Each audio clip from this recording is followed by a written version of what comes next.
Finding terms from the end of an AP. Welcome, everyone. To begin today's lesson, let's take a moment to reflect on what we have already covered. In our previous lessons, we focused on finding the nth term of an arithmetic progression, or AP, by starting at the first term and counting forward through the sequence. This is a very useful skill, but it only covers one direction of the sequence. However, as we move into more complex mathematical problems and encounter real-world scenarios, you will find that we aren't always looking for a term starting from the beginning. Sometimes, we are asked to identify a specific term based on its position relative to the end of the sequence. Today, I am going to teach you the precise methods needed to navigate the sequence from the back to the front. Example scenario. Now, before we dive into the formulas, let's look at a simple real-world scenario to understand why we can't just subtract the position directly. Imagine you are standing in a queue of n people. If I ask you to identify the person who is third from the end, you wouldn't simply look for the person at position n-3. If you did that, you'd actually be skipping too many people. As we can see here, the person who is third from the end is actually the n-2 person when counting from the front. It is a subtle but very important distinction. Similarly, when we are working with an arithmetic progression, finding a term from the end requires this same level of care and a specific mathematical approach to ensure we don't make an error in our positioning. We will explore two precise methods to handle this in the next few slides. Methods to find terms from the end.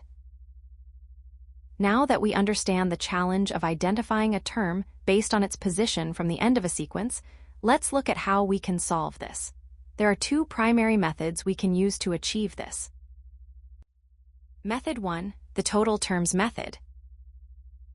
Now that we know there are two primary ways to approach this problem, let's look closely at the first one.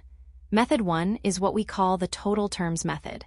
The core idea here is to bridge the gap between the end of the sequence and the start. To do this, we follow a two-step logic. First, we must determine exactly how many terms exist in the entire finite arithmetic progression. Once we know that total count, we can mathematically convert the position we were given, which is counting from the end, into a new position that counts from the beginning. This allows us to use the standard formulas we are already familiar with. Logic behind total terms method. Now, before we dive into the step-by-step calculations, let's look at the core logic that makes our first method work. This formula is the secret sauce for converting a position from the end into a position from the start. If we have a finite arithmetic progression that contains a total of n terms, and we want to find the kth term counting from the end, we can find its equivalent position from the beginning using the formula n-k+1. It might look a bit abstract right now, but think back to the Q example we just discussed. This formula ensures we don't accidentally skip a term or miscount. In the next slide, I will show you exactly how to apply this logic in a structured, four-step process. Step-by-step process for total terms method. Now that we understand the logic behind the total terms method, let's break down the actual step-by-step process you should follow to solve these problems. First, your very first step is to identify the given values. Before you start any calculations, carefully note down the first term, which we call a, the common difference, represented by d, and the last term of the sequence, which we denote as L. Having these clearly written down prevents simple errors later on. Second, you need to find the total number of terms, which we represent with the letter n. To do this, we use the general term formula. You'll substitute the last term L in place of the nth term. The formula looks like this. L equals a plus the quantity and minus 1, all multiplied by d. By solving this equation for n, you'll discover exactly how many terms are in the entire sequence.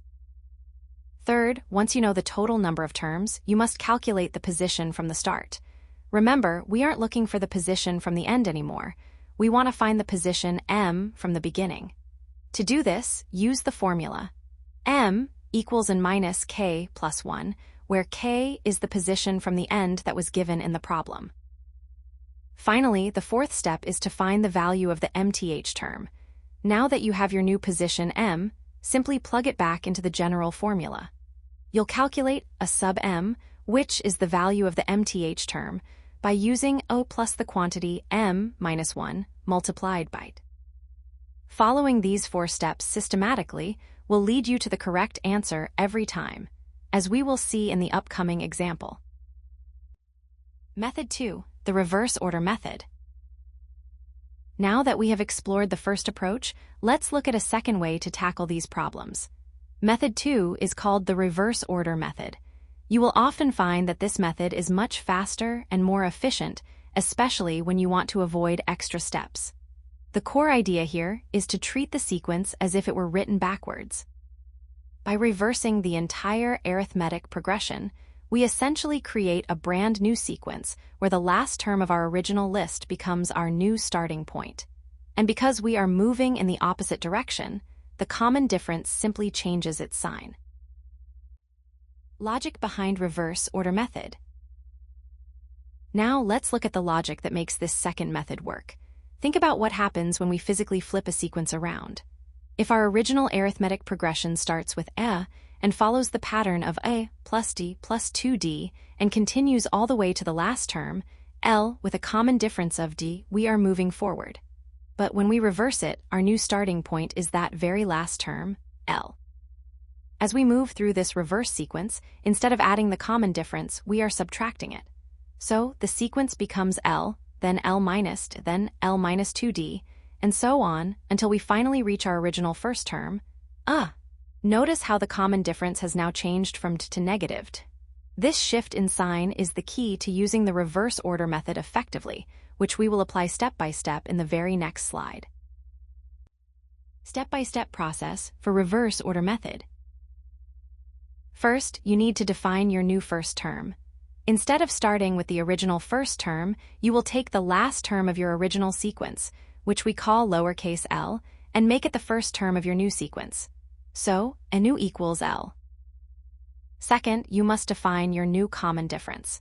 Since we are essentially flipping the sequence backwards, the direction of the progression changes. This means your new common difference, or d, new, will be the negative of your original common and difference. D, if the original sequence was increasing, this new one will be decreasing. Finally, once you have these two new values, you simply apply the general term formula as you normally would.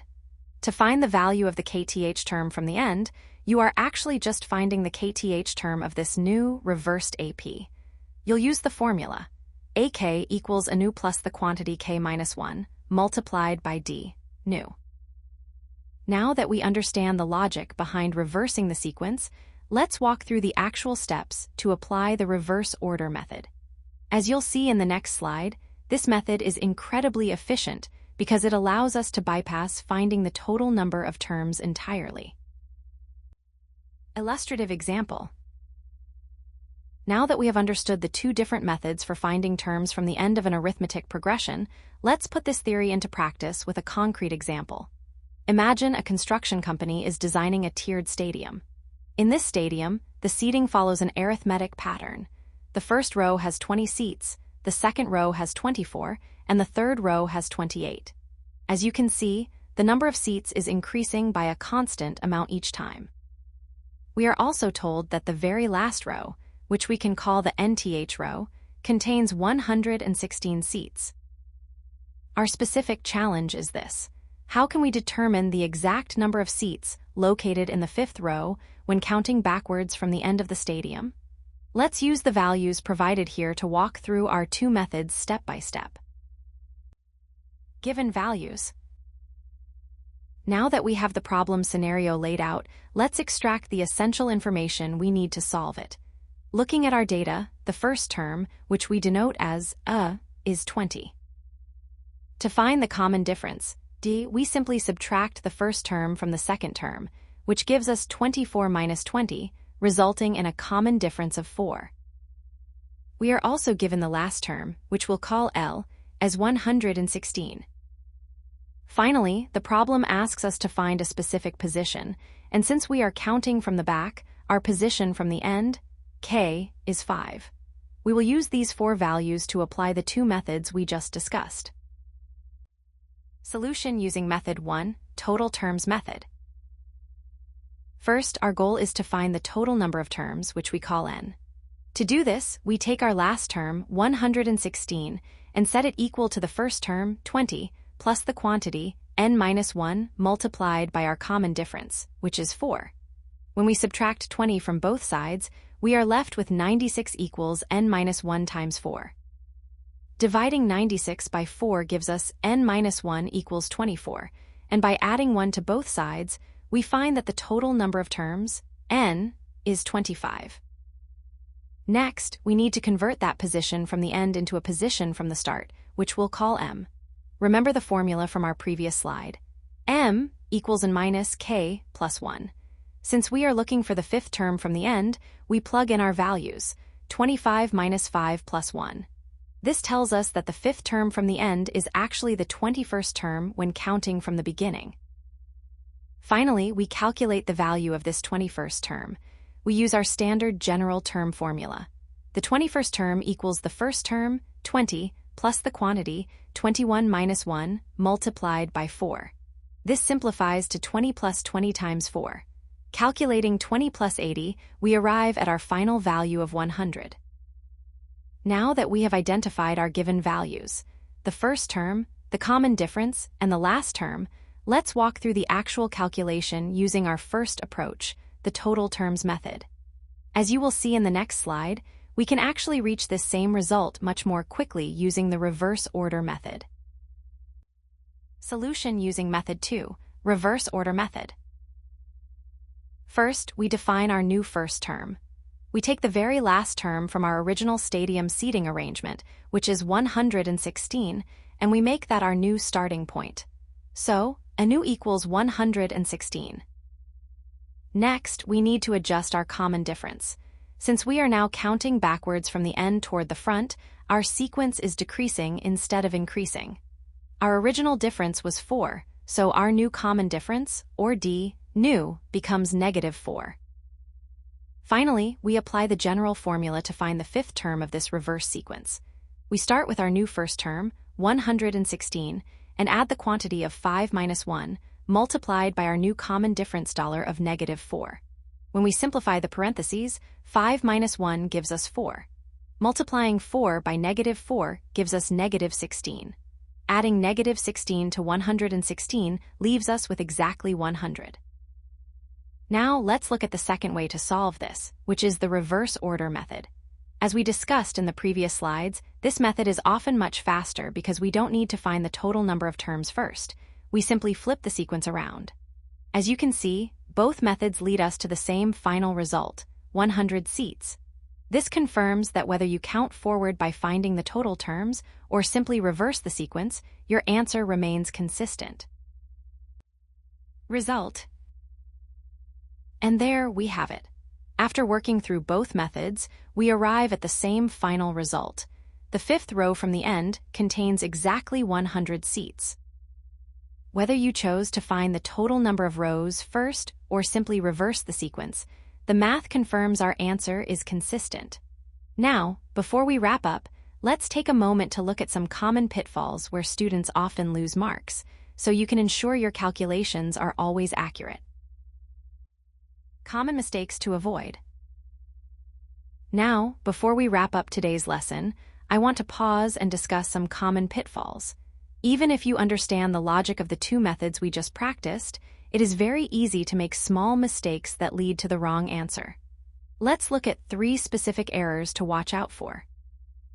First, there is what I call the off by 1 error. This is particularly common when using Method 1, the total terms method. Many students mistakenly calculate the new position from the start as n minus k. But remember, that will leave you one term short. You must always use the formula n minus k plus 1. To make this crystal clear, think about a sequence of 10 terms. If I ask you for the first term from the end, you wouldn't say it's the 9th term, right? You would say it's the 10th term. If you apply our formula, 10 minus 1 plus 1, you get exactly 10. Always remember to add that extra 1 to keep your position accurate. Second, be very careful with sign errors when using Method 2, the reverse order method.